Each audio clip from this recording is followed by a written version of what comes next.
Islamic NATO, അതായത് Pakistan, Saudi Arabia, തുർക്കി, ഈ 3 രാജ്യങ്ങൾ, ഈ 3 അച്ചുതണ്ടുകൾ ഒരുമിച്ച് ചേർന്നുകൊണ്ട് പുതിയൊരു സഖ്യം നാറ്റോക്ക് സമാനമായ രീതിയിൽ ഇസ്ലാമിക് നാറ്റോ മക്കയിൽ വെച്ച് രൂപീകരിക്കപ്പെട്ടു.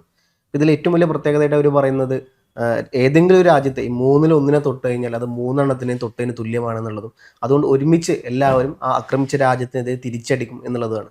അപ്പോൾ ഇതുമായി ബന്ധപ്പെട്ട് പാകിസ്ഥാന്റെ പ്രതിരോധ മന്ത്രാലയത്തിന്റെ പ്രതിരോധ വക്താവ് ഖാജ ആസിഫ് അദ്ദേഹം ഒരു പ്രസ്താവന നടത്തിയത്, ഞങ്ങൾ ആരെങ്കിലും തൊട്ട് കഴിഞ്ഞാൽ 3 രാജ്യങ്ങൾ ഒരുമിച്ചിരുന്നും കൊണ്ട് അത് ഇന്ത്യക്കെതിരെയുള്ള യുദ്ധം കൂടി ആയിരിക്കും എന്നുള്ള രീതിയിലാണ് അദ്ദേഹം പറഞ്ഞത്. ഇതിനെതിരെ പാകിസ്ഥാനെതിരെ ഇന്ത്യ ഒരുമിച്ച് സൗദിയുടെ പ്രതിനിധിയോ തുർക്കിയുടെ പ്രതിനിധിയോ അങ്ങനെയൊന്നും പറഞ്ഞിട്ടില്ല. ഇല്ലല്ല. പിന്നെ ഇതിന് മറുപടിയായി എന്താ പറയാ, തുർക്കി രംഗത്തെത്തിയിട്ടുണ്ട്. പാകിസ്ഥാന്റെ പ്രസ്താവനയ്ക്ക് പിന്നാലെ തുർക്കിയുടെ വിദേശകാര്യമന്ത്രി ഹക്കാൻ ഫിദാൻ ഇത് തിരുത്തി അദ്ദേഹം രംഗത്തെത്തുകയും ഇത് ഇത്തരത്തിലുള്ള ഒരു രാജ്യത്തെ തൊട്ടാൽ എല്ലാവരെയും തിരിച്ചടിക്കും, അത്തരത്തിലുള്ള 3 പേര് ഒരുമിച്ചിരുന്നങ്ങാണ്ട് ആക്രമിച്ച രാജ്യത്തിനെ തിരിച്ചടിക്കും, ഇത്തരത്തിലുള്ള കാര്യങ്ങളൊന്നും അതിലില്ല എന്നാണ് പറയുന്നത്.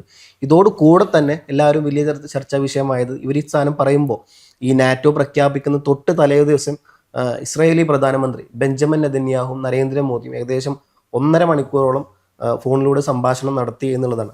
എല്ലാ മാധ്യമങ്ങളും പറഞ്ഞത് സാധാരണ പശ്ചിമേഷ്യയിൽ യുദ്ധം അവസാനിപ്പിക്കാൻ വേണ്ടിയുള്ള ഒരു കോളായിരുന്നു, അതിനപ്പുറത്തോട്ടൊന്നും ഇല്ല എന്നുള്ളത് പറയുന്നു. പക്ഷേ തൊട്ടടുത്ത ദിവസമാണ് ഈ ഒരു സാധനം രൂപീകരിക്കുന്നത്.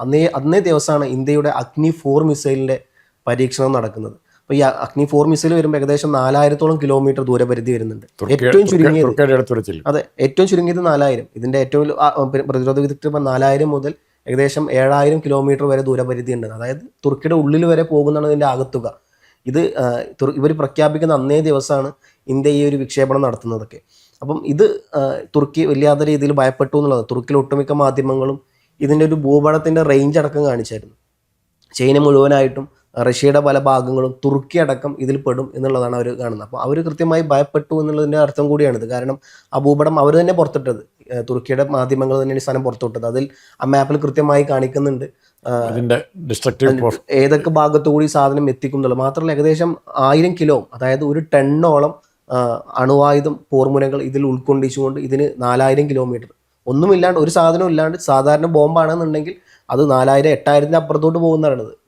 ഒരു കിലോ, അതായത് 1000 കിലോ ടൺ സാധനങ്ങളൊക്കെ ഇതിൽ വെച്ചിങ്ങാണ്ട് കൊണ്ടുപോകുമ്പോൾ അത് ഏകദേശം ഈ പറഞ്ഞ പോലെ 7000 ഉള്ളിൽ കിലോമീറ്റർ കവർ ചെയ്തതിന് പറ്റുന്ന പറയുന്നത്. അപ്പം ലോകത്തെ എല്ലാ രാജ്യങ്ങൾക്കും ഇത്തരത്തിൽ ഇന്ത്യ ഭീഷണിപ്പെടുത്തിയിരിക്കുന്ന എല്ലാ രാജ്യങ്ങൾക്കും അത് കൃത്യമായിട്ടുള്ള ഒരു സന്ദേശം തന്നെ കൊടുക്കുന്നത്. അത് തുർക്കിയെയും കൃത്യമായി ഭയപ്പെടുത്തി എന്നുള്ളത്. അതുകൊണ്ടാണ് തുർക്കി പെട്ടെന്ന് ഒരു പ്രസ്താവനയായിട്ട് അദ്ദേഹം രംഗത്ത് വന്നത്. ഇത്തരത്തിലുള്ള കാര്യങ്ങളൊന്നുമില്ല, ഈ ഒരു കൂട്ടായ്മ ഉണ്ടാക്കി അതിനപ്പുറത്തോട്ട് ഇന്ത്യക്കെതിരെയുള്ള ഒരു ലക്ഷ്യമൊന്നും ഇതിന്റെ പുറകിലില്ല എന്നുള്ളതൊക്കെ അവർ പറയും. സൗദി അങ്ങനെ തന്നെ പറഞ്ഞിട്ടുണ്ട്. സൗദി അങ്ങനെ തന്നെ. അപ്പോൾ സൗദിയെ സംബന്ധിച്ചിടത്തോളം കൃത്യമായിട്ട് അങ്ങോട്ടും ഇങ്ങോട്ടും വ്യാപാര കരാറൊക്കെ ഉള്ള രാജ്യം കൂടിയാണ് ഇന്ത്യ. അപ്പം ഈ ഒരു വിഷയം ബന്ധപ്പെട്ട് സാർ എങ്ങനെയാണ് ഈ വിഷയത്തെ കാണുന്നത്? ഇത് ശരിക്കും നമ്മൾ ഇന്ത്യ ഭയപ്പെടേണ്ട ഒന്നാണോ, ഈ ഇസ്ലാമിക് നാറ്റോ എന്നറിയപ്പെടുന്ന ഈ കൂട്ടം? അല്ല, ഇങ്ങനെ ഭ്രാന്തമായ സൈന്യത്തിൻ്റെ ഉപയോഗം അല്ലെങ്കിൽ സൈന്യത്തിൻ്റെ ഡെവലപ്മെൻറ്റ്, ആയുധങ്ങളുടെ ഡെവലപ്മെൻറ്റ്, ഇതിനെക്കുറിച്ച് ചിന്തിച്ച് ലക്ഷക്കണക്കിന് ആൾക്കാരെ കൊന്നൊടുക്കിയ പാരമ്പര്യം മനുഷ്യവർഗത്തിനുണ്ട്. ഉദാഹരണം ഹിറ്റ്ലറിൻ്റെ കൂടെ ഇറ്റലി കൂടി, ജപ്പാൻ കൂടി. അപ്പം ലോകം മുഴുവൻ കീഴടക്കാമെന്നും മറ്റുള്ള രാജ്യങ്ങളെക്കാൾ പ്രധാനപ്പെട്ട ആയുധങ്ങൾ ഞങ്ങളുടെ കയ്യിലാണെന്നും ഞങ്ങളുടെ പട്ടാളമാണ് ഏറ്റവും മികച്ചതെന്നുള്ള ഒരു അഹങ്കാരത്തിലേക്ക് അവരെത്തുകയും ലോകത്തെ വെല്ലുവിളിക്കാൻ തുടങ്ങുകയും ചെയ്യും. അപ്പോൾ ഇപ്പോൾ ഇന്ത്യയുടെ ആദ്യം ഞാൻ പറഞ്ഞതിൻ്റെ കാര്യം, ഹിറ്റ്ലർ തുടങ്ങി വെച്ച ആ ഒരു സൈക്കോളജി, ആയുധ സംഭരണങ്ങൾ പണ്ട് കാലത്തുണ്ടായിരുന്നു. ചെങ്കിസ് ഖാനും അലക്സാണ്ടറും എല്ലാം കയറി ഇറങ്ങിയിട്ട് ഒത്തിരി രാജ്യങ്ങൾ അങ്ങോട്ടും ഇങ്ങോട്ടും യുദ്ധത്തിൽപ്പെട്ടിട്ടുണ്ട്. സദ്ദാം ഹുസൈൻ ഈ മോഹം വെച്ച് വളർത്തിയാളാണ്. സദ്ദാം ഹുസൈനെ സഹായിക്കാൻ ലോകത്തിലെ എല്ലാ ഇസ്ലാമിക രാജ്യങ്ങളും വരും എന്ന് പാവം കണക്ക് കൂട്ടി. ഇന്ത്യയോട് എടുത്തപ്പം അവസാനം ഇത് ഏറ്റവും ലേറ്റസ്റ്റ് പറഞ്ഞാൽ ഇസ്രായേലുമായിട്ട് ബന്ധപ്പെട്ട്, അതുകൂടെ അങ്ങ് കൊടുത്ത് പറഞ്ഞാൽ ശരിയാവും. ഇസ്രായേലുമായിട്ട് ബന്ധപ്പെട്ട് ഇസ്രായേലെ സഹായിക്കാനായിട്ട് സിറിയയും ഈജിപ്തും എല്ലാം യുദ്ധത്തിന് വരും, ജോർദാനും എല്ലാം വരുമെന്ന് കണക്ക് കൂട്ടി. പക്ഷേ ഫലത്തിൽ കാര്യമായിട്ട് പാർട്ടിസിപ്പേഷൻ ഉണ്ടായിരുന്നത് ആർക്കാ? സിറിയയ്ക്ക് മാത്രമേ ഉണ്ടായുള്ളൂ. പക്ഷേ സിറിയയ്ക്കും ഈജിപ്തിനൊക്കെ അതിൻ്റെ ലാഭം ഉണ്ടായി. ഗോലാൻ ഹൈറ്റ്സും ഗാസയുടെ പല ഭാഗങ്ങളും കൊണ്ട് സിറിയ ഗോലാൻ ഹൈറ്റ്സ് കൊണ്ടുപോയി, ഗാസയുടെ പല ഭാഗം കൊണ്ട് ഈജിപ്ത് പോയി. പലസ്തീൻ്റെ അവകാശപ്പെട്ട ഭൂമി ഇപ്പോൾ അത് അവരുടെ കയ്യിലുണ്ട്. അതുകൊണ്ട് അവിടുത്തെ കോംപ്രമൈസ്, ഇസ്രായേലുമായിട്ട് സെറ്റിൽമെൻറ്റിന് അവർക്കും അത്ര ഇഷ്ടം കാണിയില്ല. കാരണം സ്ഥലം അവരുടെ കയ്യിൽ കിട്ടിപ്പോയില്ലേ. ഗാസയിലും ഗോലാൻ ഹൈറ്റ്സ് സിറിയയ്ക്കാണ് അവകാശം വന്നിരിക്കുന്നത്. അപ്പം അങ്ങനത്തെ സംഭവങ്ങൾ കൂടെ ഇത് കൂട്ടി വായിക്കണം. ഇത് ആരൊക്കെയാണ് ചേരുന്നത്? സൗദി അറേബ്യയ്ക്ക് ഇറാൻ 4 മിസൈൽ അടിച്ചപ്പോൾ പോലും അമേരിക്കയുടെ സഹായം ഇല്ലാതെ ചേർക്കാൻ പറ്റാവുന്നു. അമേരിക്ക കൂടിയിട്ടും ഇസ്രയേൽ അത്യാവശ്യം ഒന്നും കാര്യം ആലോചിക്കുമ്പോൾ എനിക്ക് തോന്നുന്നു സൗദിയേക്കാൾ ഒന്നുകൂടി കഴിവുള്ള രാജ്യം അത് ഈ പറഞ്ഞ പോലെ ഇറാൻ തന്നെയാണ്. കാരണം ഇറാൻ ആരുടെയും സപ്പോർട്ട് ഇല്ലാണ്ട് അവർ സ്വന്തമായിട്ട് നിർമ്മിച്ചിട്ടാണ് അവർ അല്ല, സപ്പോർട്ട് ഇല്ലെന്ന് മാത്രമല്ല, ഇസ്രായേലിനെ പോലെ ഏറ്റവും വളരെ ബെല്ലിഗ്രൻ്റ് ആയിട്ടുള്ള പൊട്ടൻഷ്യലുള്ള രാജ്യം അവരെ വെല്ലുവിളിച്ചുകൊണ്ടിരിക്കുക. ആ സമയത്താണ് സൗദിക്ക് മിസൈൽ അയക്കാൻ പറ്റുന്നത്, അല്ല ഇറാന് സൗദിയിലേക്ക് മിസൈൽ അയക്കാൻ പറ്റുന്നത്. അത് സ്ട്രാറ്റജിക്കലായിട്ട് അത് ഏറ്റവും വലിയ മണ്ടത്തരാണ്. അത് ചെയ്യാൻ പാടില്ലായിരുന്നു. ഇറാൻ വേഴ്സസ് സൗദി അറേബ്യ, അല്ലെങ്കിൽ ഇറാൻ വേഴ്സസ് കുവൈറ്റ്, അല്ലെ UAE എന്നുള്ള അതിലേക്ക് മാറാൻ പാടില്ലായിരുന്നു. അതുകൊണ്ട് തന്നെ സൗദിയുടെ ശത്രുക്കളായ അത് ചെയ്യുന്നതിന് ഞാൻ അത് വേറെ രീതിയിലാണ് കാണുന്നത്. അമേരിക്ക സഹായിക്കുന്നതല്ല, കാരണം ഇതിൽ അമേരിക്ക കൂടി ഇൻവോൾവ് ആയിരുന്നു. തുടക്കത്തിൽ ഇറാനും ഈ പറഞ്ഞ പോലെ ഇസ്രായേലുമാണ് യുദ്ധം എന്നുണ്ടെങ്കിൽ പിന്നീട് അമേരിക്ക ഇൻവോൾവ് ആയി. അമേരിക്ക അവരുടെ ബമ്പർ ബോംബുകൾ കൊണ്ടുവന്ന് ഏറ്റവും അടിയിലാണ് അണുവായുധ ശേഖരണം എന്നുള്ളത് പറഞ്ഞുകൊണ്ട് അത്തരത്തിൽ വലിയ ബോംബ് കൊടുങ്ങാണ്ട് ആകാശത്ത് നിന്ന് ഇട്ടുങ്ങാണ്ട് തകർക്കാൻ നോക്കുന്നു. ഇപ്പം അമേരിക്ക കൂടുതൽ ഇൻവോൾവ് ആവുന്നു. അപ്പോൾ പിന്നെ അമേരിക്കയെ നിലക്ക് നിർത്താൻ എന്താ മാർഗം? അമേരിക്കയുടെ ബേസ് എവിടെയാണോ അവിടെ കൊണ്ടുപോയി അടിക്കുക എന്നുള്ളതാണ്. അല്ലാണ്ട് അത് കൃത്യമായിട്ട് സൗദിയോടുള്ള ദേഷ്യം കൊണ്ട് അവരോട് ഒന്നുമല്ല. കാരണം അവർ അമേരിക്കക്ക് ബേസിനോട് താവളം കൊടുത്തു, കൃത്യമായി അമേരിക്കയുടെ ബേസിനെ ടാർഗറ്റ് ചെയ്ത് അവരടിച്ചു. പിന്നെ അതിന് മറുപടി പല പ്രശ്നങ്ങളും വന്നപ്പോഴാണ് നിങ്ങൾ കുടിവെള്ളം വരെ ഞങ്ങൾ മുട്ടിക്കും, നിങ്ങൾ കുടിവെള്ള ടാങ്കിന് നേരെ ഞങ്ങൾ ആക്രമണം ഉണ്ടാക്കി സൗദി ഇറാൻ ഭീഷണിപ്പെടുത്തിയത്. പല സ്ഥലങ്ങളും ആക്രമിക്കുകയും ചെയ്തു അവർ. അപ്പം അത് ഈ പറഞ്ഞ പോലെ സൗദിയോട് വ്യക്തിപരമായിട്ടുള്ള, കുവൈത്തിനോടോ ഖത്തറിനോടോ വ്യക്തിപരമായിട്ടുള്ള പ്രശ്നം കൊണ്ടല്ല, അമേരിക്കക്ക് അവർ ബേസ് കൊടുത്തുകൊണ്ടുള്ള ഒരു ആക്രമണം അവിടെ നടത്തിയത് ഇറാൻ. അത് ഈ നമ്മൾ ചില സിനിമയിൽ കാണുന്ന പോലെ ഒരു ഏറ്റവും കൂടുതൽ ഓടിയൊരു സിനിമ ഉണ്ടായിരുന്നു, ഗോഡ് ഫാദറാന്ന് തോന്നുന്നു. ഇന്നസെൻ്റ്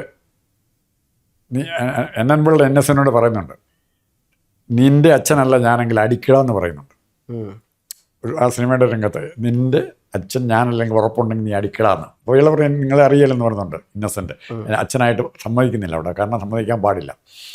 അപ്പോൾ ഉടനെ അടിക്കട എന്ന് പറഞ്ഞ് നിർബന്ധിച്ച് പറഞ്ഞപ്പം ഇയാളുടെ അനിയൻ നിൽപ്പുണ്ട് അവിടെ, എന്നൻപിള്ളയുടെ വേറൊരു മകൻ അനിയൻ നിൽപ്പുണ്ട്, ഭീമൻ രഘു നിൽപ്പുണ്ട്. ഒരൊറ്റ അടി കൊടുത്തു. ആർക്കിടാന്നറിയാമോ? ഭീമൻ രഘുവിനുണ്ട് അടി കൊടുത്തു. എന്നിട്ട് പറഞ്ഞു നിങ്ങളുടെ പ്രായത്തെ ബഹുമാനിച്ച് ഞാൻ ചെയ്യുന്നില്ല. ഇത് ശരിക്കും അടി കിട്ടേണ്ടത് അമേരിക്കയ്ക്ക് കിട്ടല്ലേ? അങ്ങനെ ഇസ്രായേലിനിട്ടും അമേരിക്കയ്ക്ക് കിട്ടല്ലേ അടി കിട്ടണ്ടേ? അവരുമായിട്ട് എത്രയോ ബന്ധങ്ങളില്ല, എത്രയോ രാജ്യങ്ങൾക്കുണ്ട്, എത്രയോ കൊല്ലങ്ങളായിട്ടുണ്ട്. ഇവിടെ കുവൈറ്റ് യുദ്ധകാലത്ത് സദ്ദാം ഹുസൈൻ ഇവിടെ നമ്മൾ സൈനിക താവളത്തെ അമേരിക്കൻ വിമാനങ്ങൾക്ക് പെട്രോൾ അടിക്കാൻ കൊടുത്തു. അതിൻ്റെ പേരിൽ ഇന്ത്യക്ക് ബോംബിടാൻ വന്നാലോ? ഇന്ത്യയെ ബോംബിടാൻ വന്നാലോ? ഇതങ്ങനെയല്ലല്ലോ. അമേരിക്കക്ക് ബേസ് കൊടുത്തതിന്റെ പേരിലാണ് ഇത് സൗദി അറേബ്യയിൽ അമേരിക്കൻ ബേസ് ഇല്ലായിരുന്നു. കുവൈറ്റ് യുദ്ധം നടക്കുമ്പോൾ സൗദി അറേബ്യയിൽ അമേരിക്കൻ പട്ടാളത്തിലെ പെണ്ണുങ്ങൾ ഇത്രയുള്ള പടം ഇന്ന് മാത്രം വന്ന് പുറത്തു വന്നു. നിക്കറിട്ടുകൊണ്ട് നടക്കുന്നത്. സൗദി അറേബ്യയിൽ അമേരിക്കൻ ബേസ് ഉണ്ടായിരുന്നല്ലോ. അത് തന്നെ പറഞ്ഞു, അതിന്റെ പേരിലാണ് ഇപ്പൊ ഇറാൻ അടിച്ചത്. ഞാൻ മറ്റുള്ള കാര്യമല്ല പറഞ്ഞത്, ഇപ്പോഴത്തെ സമകാലിക സാഹചര്യം പറഞ്ഞു എന്തുകൊണ്ട് ഇറാൻ അവിടെ ആക്രമിച്ചു എന്നുള്ള കാര്യമാണ് ഞാൻ പറഞ്ഞത്. ഇറാൻ അവിടെ ആക്രമിക്കാനുള്ള കാരണം സൗദിയുടെ ബേസ് അവിടെ കൊടുത്തു എന്നുള്ളതിന്റെ പേരിൽ മാത്രമാണ് അവർ അടിച്ചത് അവിടെ. അമേരിക്കയായിട്ട് അപ്പോൾ അവിടെ വരുന്ന ഞാൻ എടുത്തുകൊണ്ടിരുന്ന കാര്യം തന്നെ അമേരിക്കയെ ഡയറക്റ്റായിട്ട് അറ്റാക്ക് ചെയ്യാൻ പറ്റിയിട്ടില്ല എന്നുള്ള നമ്മളത് നേരത്തെ പറഞ്ഞ കാര്യമാണ്. അതിന് പകരം പാവം പിടിച്ച് അവൻ്റെ കൂടെയുള്ള കൊച്ചുപിള്ളി, ഇപ്പോൾ നമുക്ക് തനിക്കിട്ട് അടിക്കാൻ പറ്റില്ല, തൻ്റെ കൊച്ചു പയ്യൻ പോകുന്നുണ്ട്, സ്കൂളിൽ പോകുന്നുണ്ട്, അവന് കൊടുത്തേക്കാം, താനാണ് ആ കൊച്ചിന് ചിലവ് കൊടുക്കുന്നത്, അല്ല ആ കൊച്ചിൻ്റെ വീട്ടിലാണ് താൻ താമസിക്കുന്നത്. അത് ആ ഒരു രാഷ്ട്രീയം ശരി, ആരൊക്കെ തമ്മിലപ്പോൾ ശത്രു ഉണ്ടാവും. അല്ല, ആ രീതിയിലല്ലല്ലോ ഇറാൻ അടിച്ചിട്ടുള്ളത്. ഇറാൻ അടിച്ചത് എവിടേക്കാണ്?